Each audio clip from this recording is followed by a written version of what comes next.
मैं आपको याद दिलाना चाहूंगा, मुकेश मोदी और उसके परिवार के द्वारा आदर्श क्रेडिट कोऑपरेटिव सोसाइटी शुरू की गई 1999 के अंदर। 2010 और 2014 के बीच में तकरीबन 22 लाख परिवारों ने 15,000 करोड़ रुपए अपनी सोसाइटी के अंदर जमा करवाए। 2014 और 17 के बीच में इन लोगों ने सेल कंपनियां, फर्जी कंपनियां बनाने का काम शुरू किया और लगभग 125 फर्जी कंपनियां इन लोगों के द्वारा बनाई गई। उनमें इन्हीं के परिवार के, इनके मिलने वाले, इनके रिश्तेदार, वही लोग इसके मालिक थे। तकरीबन 62 वो लोग थे। 2018 के अंदर इसमें एसओजी ने एफआईआर दर्ज की, जिसकी धारा 420, 406, 409, 467, 468, 471, 477 ए और 120 बी, इसके तहत ये मामले दर्ज हुए। इसमें इस पूरे परिवार के मिलने वालों के तकरीबन 200 लोग गिरफ्तार हुए।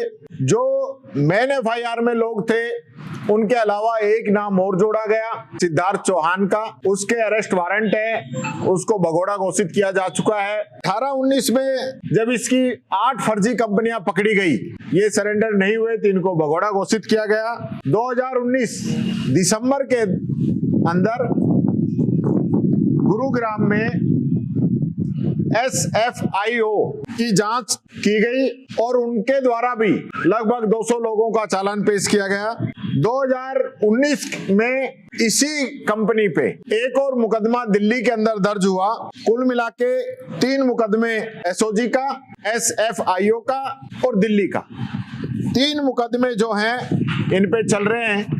बाकी हजारों मुकदमे अलग अलग इंडिविजुअल लोगों के द्वारा भी दर्ज किए गए हैं, वो अलग। इसमें 2019 में इन्होंने ट्रायल कोर्ट में अपनी जमानत याचिका लगाई, वो खारिज कर दी गई कोर्ट ने, पीड़ितों के पक्ष में निर्णय दिया। ट्रायल कोर्ट के बाद में ये हाई कोर्ट पहुंचे और हाई कोर्ट के अंदर भी इनका जो मामला था वो जमानत खारिज की गई और हाई कोर्ट के अंदर 7 जजों ने तो इनको सुनने से मना किया। उसके बाद ये सुप्रीम कोर्ट पहुंचे। सुप्रीम कोर्ट में भी 2025 में इन लोगों ने 2 अलग अलग याचिकाएं दायर की।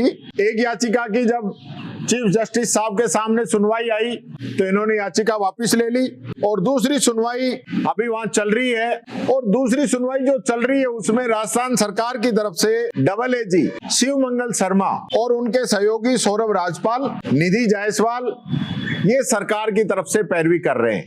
सरकार की तरफ से जो पैरवी कर रहे हैं उनकी जिम्मेदारी होती है कि वो पीड़ित लोगों का पक्ष रखें, सरकार का पक्ष रखें, न कि जो अपराधी हैं उनका पक्ष रखें। जैसा कि मैंने पहले बताया था कि इसके जो 2 मामले चल रहे हैं दिल्ली और गुड़गांव, उनमें भी सिद्धार्थ चौहान जो है वो सह आरोपी है और अभी तक फरार होने की वजह से उसको भगोड़ा घोषित किया हुआ है।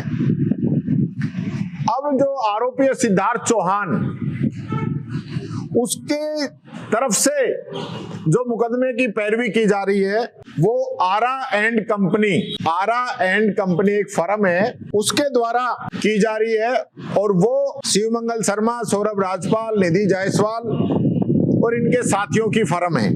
इसलिए क्योंकि 18-19 से ही इनके खिलाफ जो मामले चल रहे हैं हाई कोर्ट, सुप्रीम कोर्ट में, और उनकी जो कंपनी, जो फर्म है, उनकी कंपनियों के विपक्ष में, जो कंपनी के विरोध में जो हमारी जो फर्म खड़ी है, जो वकीलों की है, आरा एंड कंपनी, वो सेम हो गए।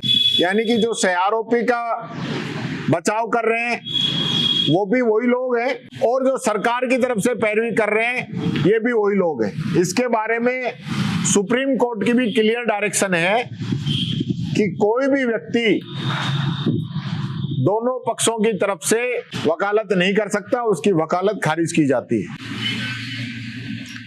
इसलिए ये लोग बहुत ही साजिश के तरीके से, मैंने ये पीछे इसलिए भी की है कि हो सकता है सरकार को पता ही नहीं हो कि उनकी तरफ से जो AAG उन्होंने नियुक्त किए हैं वो जो पैरवी कर रहे हैं उनकी कोई फर्म है जो आरोपी सिद्धार्थ चौहान की भी पैरवी कर रही है। ये उनके संज्ञान में लाने के लिए मैंने यहाँ पे पीसी की है, क्योंकि 22 लाख परिवारों का मामला है जिन्होंने अपनी खून पसीने की कमाई, मेहनत मजदूरी की जो कमाई थी वो सारी उन्होंने इसके लिए जो कमाया वो पूरा इन सोसाइटी के अंदर लगा दिया। और आज क्या हो रहा है कि इस प्रकार के प्रयास किए जा रहे हैं कि उनका पैसा वापस करा दिया जाए और इनको बरी कर दिया जाए। ये तो वही वाली बात होगी, किसी ने चोरी कर ली तो चोरी का पैसा बरामद कर लो, उस पर कार्रवाई क्यों करनी है। वो स्थिति इसके अंदर ये लोग करना चाहते हैं।